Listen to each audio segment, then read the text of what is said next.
Yan, pagluluto tayo ng kanin mga kaibigan. At ito, sasalang na natin sa rice cooker. Yan, rice cooker.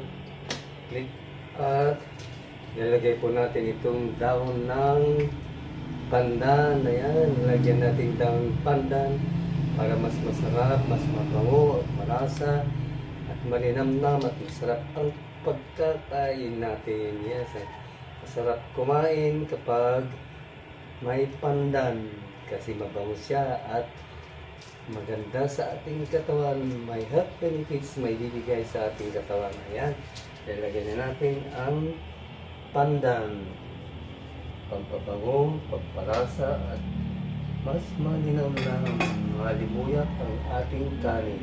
Tcharan! Luto na ang ating kanin mga kaibigan. At ito ang dahon ng pandan na nilagay kong bango-bango. Halimuyak pa lang ay mabango na.